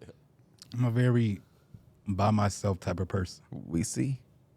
Yeah, nothing is worse. Not worse, because you gave a real explanation to it. But when our TV show premiered and you didn't watch it with the guys, you instead looked at it on your phone while driving. That's that's. I got a TV in my car. Okay. Now you're just talking out of You're your ass. talking. Now you just gonna talk out of your ass. That's something that 2002 impressed me when I Buick. was younger. But when I see TVs in cars, I'm always just like, why? This is stupid. I'm always- Unless it's like a minivan And with my a sit down riding for got kids. you hooked. For real. I just like when I'm in an Uber and I can play my own YouTube videos in the back of the Uber. Oh, yeah. I love that quote. I say that quote all the time. It's my favorite quote. I ain't know Rob Dillingham was gonna catch on to that. That was great. He sounded clutch too. That's twin there. That was hilarious. Y'all do got dreads that sounded clutch. Well, whatever you want to call those. Yeah. Two strand. What about you? I thought that like 5 years ago, the idea of being a dad was not even something that was even possible to me. Mm-hmm. I would now agree with just, that a lot. I just enjoy fatherhood, bro. He It's said so 5 years fun. ago. You 5 months ago. Yeah. It's That's just- true. This is great. Your daughter was at our house yesterday. Yeah. She doesn't have words. How old is she? Like 6 months, right? Yeah. 5 months, 6 6. months. But she's got noises. She's Yeah. cooing and stuff like that. She has one very similar to Dada. Yeah. I walked in the living room and she looked at me and did the Dada. I was like, oh shit. She She said, said, black man. "Black like, man." Black man. That's Pops.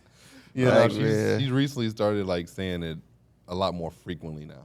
That's Especially a lot How of does times she say it? Can you mimic it? Dada. Like she Oh. kind of just It's there, bro. yeah, like and she says it a lot when she's like when we're winding down to go to bed, like when we're. It getting makes ready to sense go to because you bed. spend a lot of time with. Like I don't use Snapchat. Like I don't use Snapchat, but I always enjoy going every couple of days, and y'all sending videos of Avery and Ivy, and I'd be like, oh, look. I seen her. She was like crawling under you Yeah. or attempting to crawl Yeah. under you, and I'm like, look at her, girl. She's so close. And we to can see the moving. progress. Yeah, I'm not there every so day, close. Like she wants to move so bad.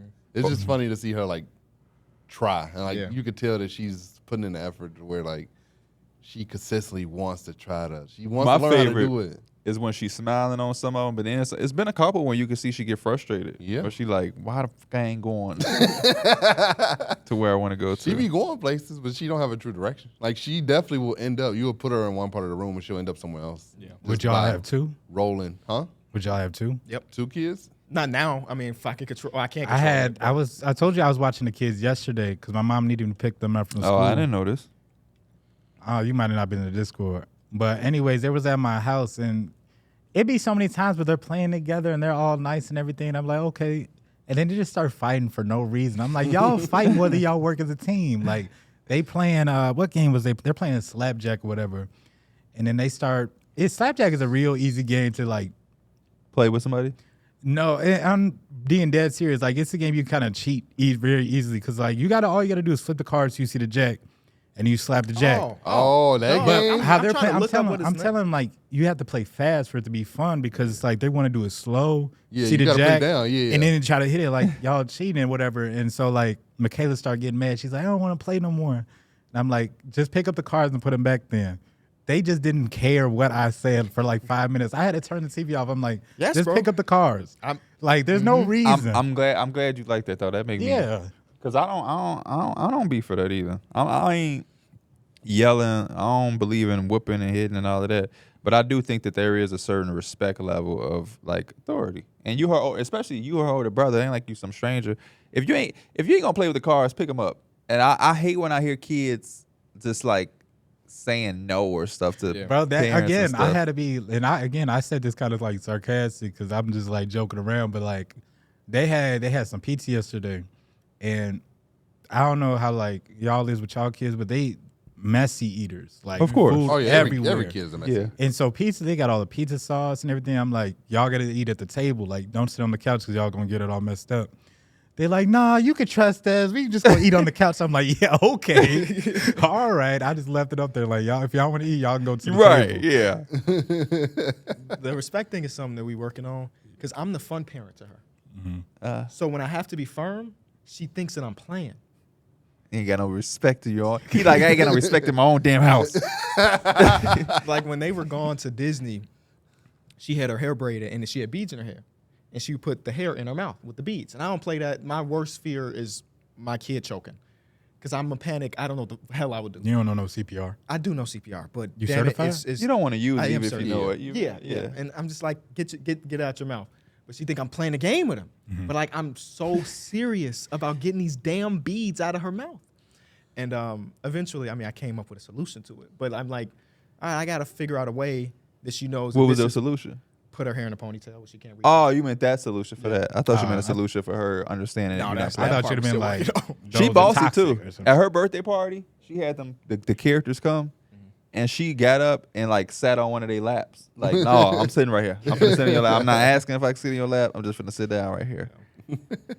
That was cool as hell to see all the princesses there at her birthday party. Mm-hmm. It was. Mike, you remember them princesses? Yeah. Which one was your favorite? The Frozen one. What was your Frozen. favorite food that we had there? They had the salad table. You know, they had a little veggie table. I don't know. I did not see that. He must have been at a different party. But yeah, the fatherhood thing is dope, man. When you could become a father, I don't know. Next couple years, probably. Next couple of years, make a baby in the mountains. make a baby in the Mountain man. Mountain man. You want a second kid? Soon? Eventually, yeah. What's Not, eventually? not right now. I know not right now. Maybe like 2-3 years, maybe. You want another girl? Can you be an all girl dad? I mean, obviously you could. The hell am I talking I would about? like a boy. I would like to raise a son. What would you name him? Off the top of your head. I know it wouldn't be the definite name. but Mayhem.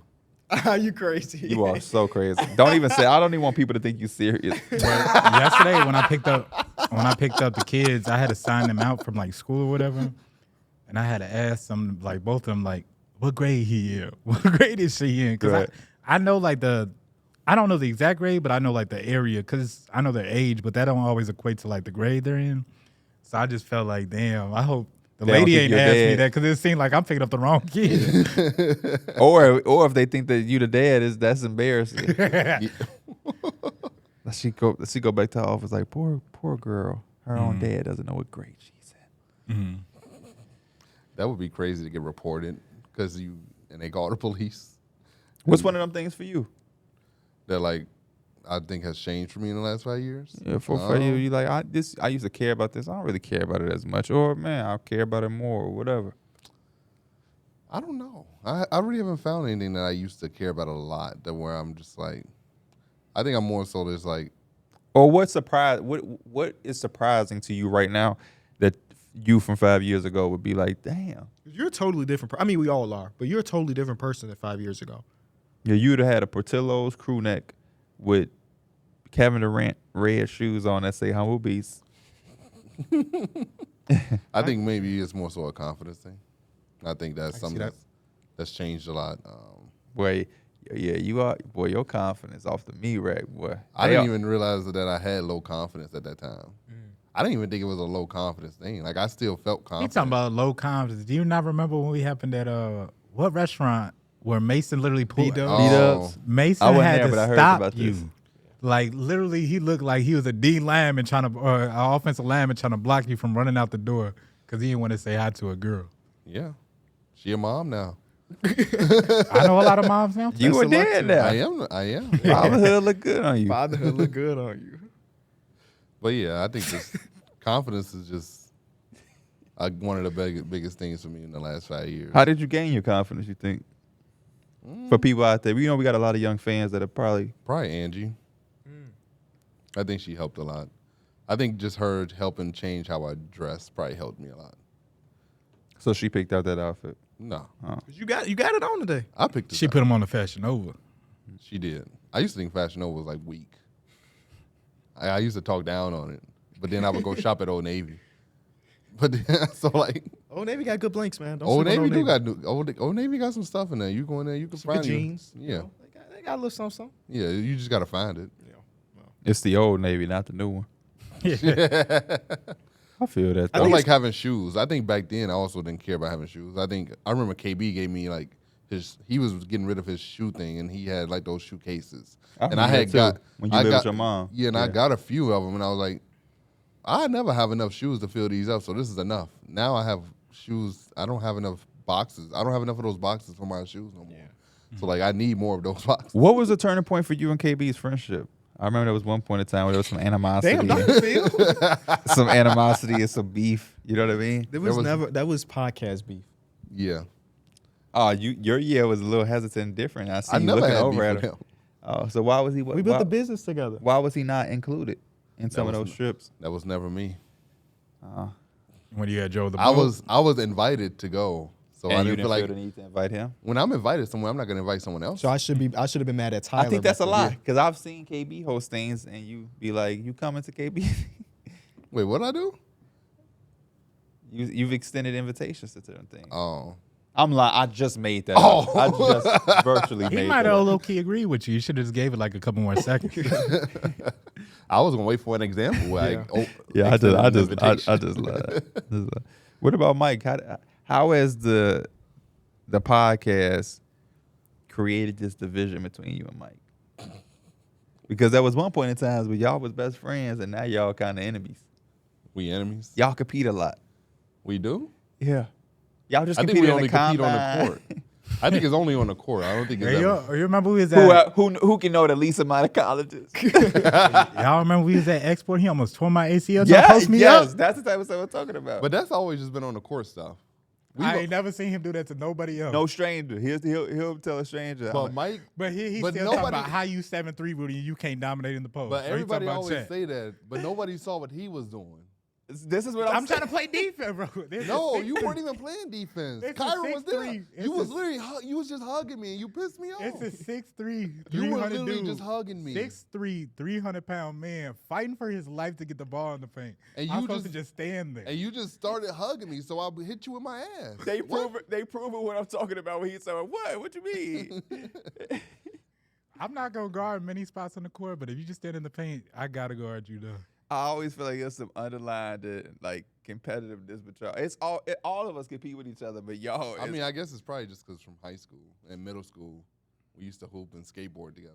We grew up playing skate all the time. So Who used to win those battles? playing skate? Mike. I was a young skater. Bro, my sister did told Mike me put yesterday. you on to skating, or did y'all both come into contact as skaters? It was Jacob. I think it was Jacob. My sister asked me, I don't she's know talking Jacob at about, all. do any of Following your, a white man. my sister asked me, do any of my friends skateboard? And I was like, why? She's like, because I'm trying to learn how to skateboard. And I'm like, oh, okay. Hey, get her a helmet, some knee pads, get her a board. You decent. She Just tell her got don't a be lot scared of to stuff fall. going on. Good but thing that's- y'all- She gonna you can fall do that like as a you? Good kid. thing y'all moved too, because where y'all used to live, she been on that hill. Do you think she gonna fall like you? Mike used Yeah. to fall where he used to fall right on his shoulder.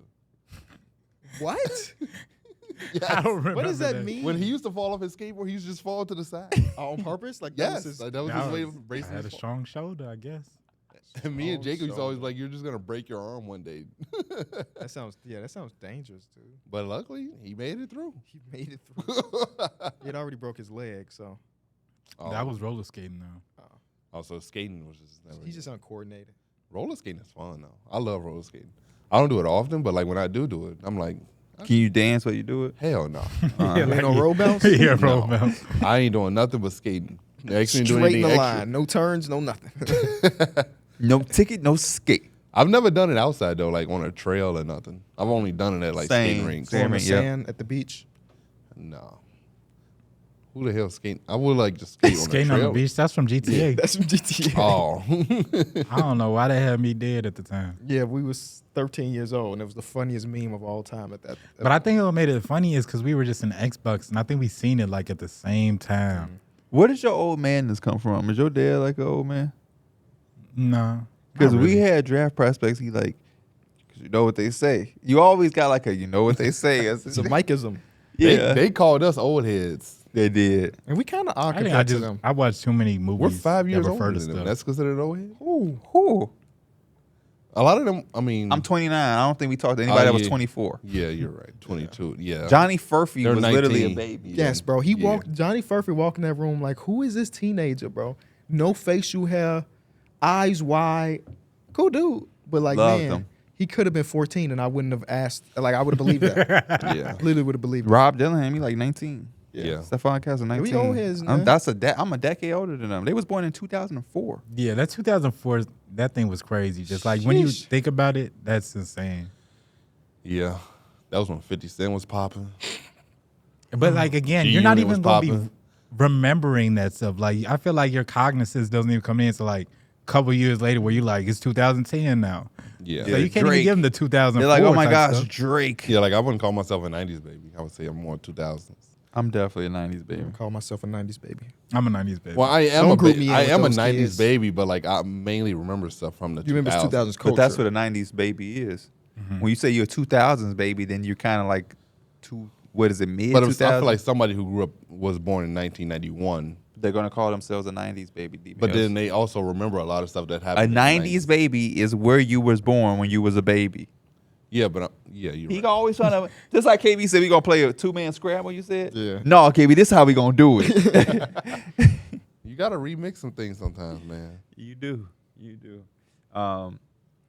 Trying to think if there's any other Uncle Phil. What 1993 all-black sitcom was the direct inspiration for the 1994 show Friends? Actually, didn't Living know Single. this. Living Single. Living Single is the direct response to. So Friends is the white living single. That's crazy. I'm glad I got my girl. Keep your head up. Keep your head up. That's crazy because the sitcoms really be having you turned up on the I late don't- man, real, they got one of the best opening songs ever. You ever seen Living Single? No, I don't think I have. Man, Boy. I want to put you in that corner. Jump you with them. You gotta watch that. You ever seen Steve Harvey? Yeah, I was more Steve Harvey Parker's My mama used to watch Fresh Prince. Girlfriend. Dog Oh, Girlfriends? Girlfriends was a hit for Yeah. sure. I love the Parkers, though. Parkers was one of my shows. Parker Who the still hits to finest this on day. Girlfriends? Oh, I remember their names. I don't remember the names either. You had Tony. You had Lynn. Lamp. You had Lynn. But no, I like the What was the main character name? Tracy Ellis Ross. Yeah, I don't know her Yep. character name. What's her character name? Joanne. Yes, Joan or Joan. Joan. And then what's her little secretary friend name? Antoinette. No, Maya. Maya. Hey, bro. Antoinette, I think they call her Tony on the show. But What yeah, a Maya. what a And then they had homie. What's homie name? in the show his name Reggie. was William. William. Yeah, William. Bro, man. This man, I'm gonna have to go back and watch some Girlfriends. And bro. then, do you know The Game? Mm-hmm. That's a spinoff of Girlfriends. Yep. Melanie is like cousins with Joan or something. The Park is a spinoff of what? Moesha? Moesha. You ever seen Moesha? Mo to the I've heard of it. I've definitely seen it on the guy because it was on the damn near I same can't channels. lie. I don't It remember took if I me really to watched maybe it. like last year to really dive into Moesha the artist. I'd always just known her as the actress. The actress. But man, she got hits, bro. She I've got been hits. going back with on Martin. I just been fucking dead. Martin will forever live as the best show of all time. My favorite dude is the guy that work at the little store who be walking like this. You know what I'm talking about? Might still- we have any specific things? No, Because I he do watches not this shit know. 30 years later. I still think they play Martin late night on BET. They do. Yeah, like you still Martin, can watch it. Fresh Prince be coming on. There's channels now where they have like they'll play all of these shows all day. Yep. Yeah. D.L. Hughley show. Y'all ever seen that? Yep. Who? No, I haven't. D.L. Hughley show. You know who D.L. Hughley? Yeah. Oh, you haven't ever seen it? Where Bernie does short Mac? live, Oh, though? Bernie Mac, yeah. Bernie Mac showed is it. on Prime, and I watched an episode, bro. I think it's also on Hulu too. I get nostalgia, and it hurts. It hurts, bro. It hurts. I'm watching this. And I'll I'm like, beat your. I'll I'll beat you. What do you I'll say? bust To the your white head to the meat white show. meat show. Yup. yeah. Rest in peace to Bernie Mac. Rest I in remember peace. where I was when I found out Bernie Mac passed I away. Where were you remember. at? Billiken Parade. Yeah. Damn, that's so Chicago. Yeah. Didn't he die from pneumonia? Back to school. It was some with an S. Forget the name of it. Syphilis. No, It was a no, swine it's flu, not. right? I was gonna say I hope not. It definitely wasn't. Swine flu is fucking crazy. Let me see. Remember Gucci Mane had a mixtape called Swine Flu or the He Bird did? Flu or something. Oh. something like that. He has severe psychodesis. I don't know. Inflammatory tissues, and then he went into cardiac arrest. Rest in peace to one of the legends, man. Kings of comedy. Anyway, we appreciate y'all watching and listening to this episode of Numbers on the Board. Tuesdays, 2 o'clock Eastern Time. on ESPN2 is our linear show. Come back on Tuesday. Subscribe. 100K is on the way. We can't do that without y'all. Appreciate you. Peace.